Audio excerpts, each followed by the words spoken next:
আসসালামু আলাইকুম। কেমন আছেন সবাই? আশা করি ভালো আছেন।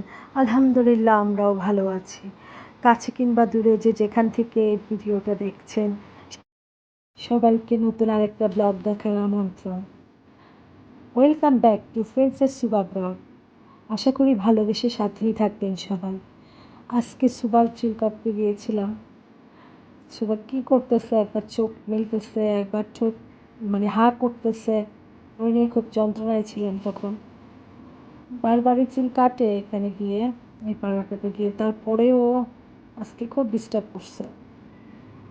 তারাও ডিস্টার্বের কারণে চুল ভালো কাটা হয় নাই। হয়তো নেক্সট আরেকবার ওকে নিয়ে যাব।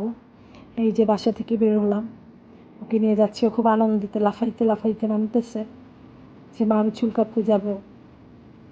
খুব আনন্দতে লাফাইতে লাফাইতে নামতেছে, খুব আনন্দ পাচ্ছে ও। এই তো যাচ্ছি, ওকে নিয়ে বের হয়ে পড়লাম।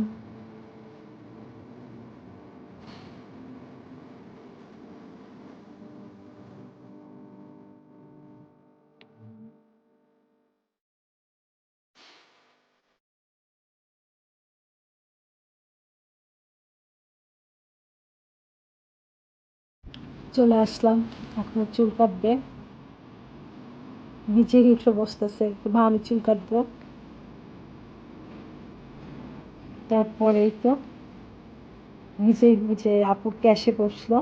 চুল টুল কাটা হওয়ার পরও বলতেছে মা আমি এখানে বসবো, আমি ক্যাশে বসবো, আমি এই চেয়ারটাতে বসবো, পরে বসবো। তারপর আসার সময় কিছু গাছ নিয়েছিলাম। বাইরের এখান থেকে সবসময় আমি গাছ নিয়ে আসি। পরে একটা আঙ্কেল দুইটা বেবি নিয়ে গাছের জন্য আসছে। পরে সুবা নেমে গেছিলো, আমি ওই যে রিক্সায় বসেছিলাম। পরে সুবাকে উনি আদর করতেছে, মাথা মুছে দিচ্ছে যে একটা কিউট বেবি।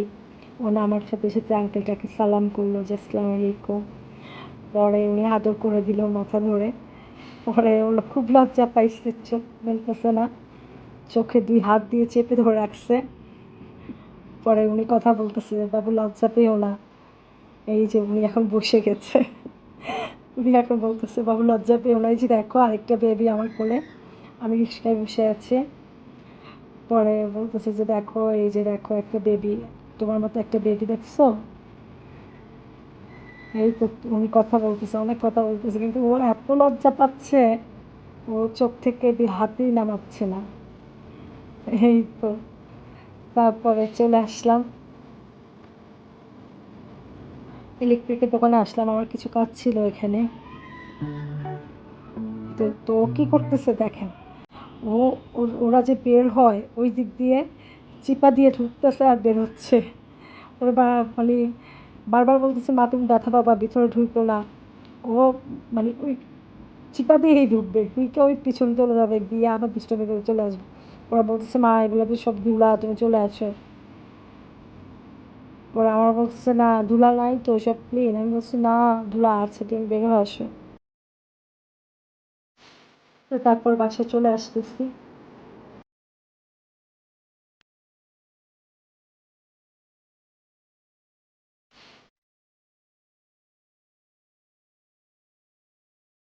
বাসায় এসে দেখি যে আমার বাবাটা পড়তে বসছে, নিচ থেকেই পড়তে বসছে, আমার বলতে হয়নি। তো দেখে আমার খুব ভালো লাগছে। এই তো আমার বাবাটা পড়তে বসছে, রুমটাকে অগোছালো করে রাখছে পুরো, তারপরেও ভালো লাগছে যে আমার বাবাটা নিচ থেকে পড়তে বসছে। আমার বাবাটার জন্য আপনারা দোয়া করবেন। আল্লাহ হাফেজ, আসসালামু আলাইকুম।